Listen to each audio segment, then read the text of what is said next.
Now, Jackson Ole Sapit is currently being consecrated as the head of the Anglican Church in Kenya. Ole Sapit was elected in May and takes over from outgoing Archbishop Eliud Wabukala, who has served the church for over 7 years. The consecration ceremony is taking place at the All Saints Cathedral. Now, President Uhuru Kenyatta is among dignitaries attending this consecration ceremony. Ole Sapit was, until his election, the bishop for Kericho Diocese. He emerged winner among 6 contestants who had shown interest in serving the church at the helm. Our reporter Murimi Mwangi now joins us by way of phone from the All Saints Cathedral. Murimi, perhaps who are among the other dignitaries present at the ceremony, and what are some of the highlights from your end? Good afternoon, Sharon. Notable faces that are in attendance here include that of long-serving minister in the Kanu regime, William Ole Sapit, as well as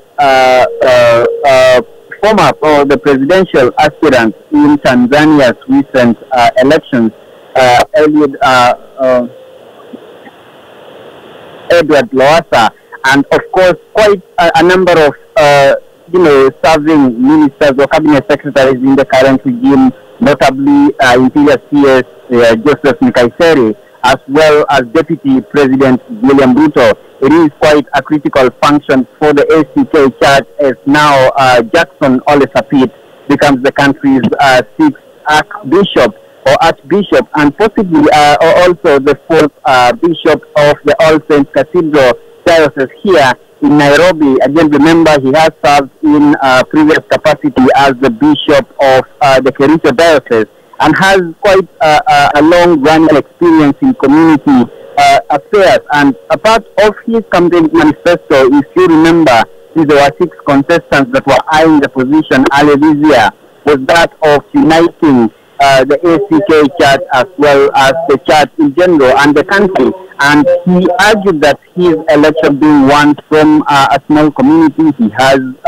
served, in Narok, and comes from the Maasai, which is not quite a big community of the congregation of the ACK. He argued that his election would perhaps be, the greatest evidence that the ACK Church can stand out beyond what has been argued as the tribal cocoons, and stand to unite the church. So quite a critical task for him to unite the ACK Church as well as the church in general and the country. And the consecration ceremony is still ongoing here, quite a colorful ceremony attended by thousands of faithful from the ACK, notably from the Kericho Diocese, as well as quite a good representation from Narok and the larger Maasai land. Quite a colorful ceremony, notable from the colors of the dress code, the traditional attires that have been worn by quite a number of those in attendance here, as well as the religious part of it, which is quite symbolic of the history of the ACK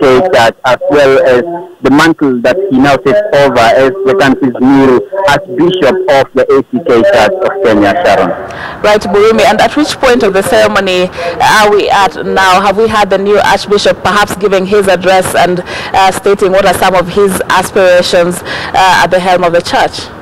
Now, a few minutes ago, when I stepped out of church, he had just been consecrated as the new Archbishop of the ACK Church. The ceremony was still ongoing, but he is expected to address the congregation now as the new Archbishop anytime from now. And remember, that will be quite critical because the nation is watching. Aside from the ACK Church, the country is voting to hear what he has to offer. Remember, we are only 13 months to the 2017 general election, and therefore he has quite a task, one of uniting the church, in advocating for good politics that does not spill into divisions and the ethnic balkanization that has been witnessed in the past elections in the country. So quite any time from now, Sharon, we could be getting that address from the new Archbishop of the ACK Church of Kenya. All right. Thank you very much, Murimi Mwangi.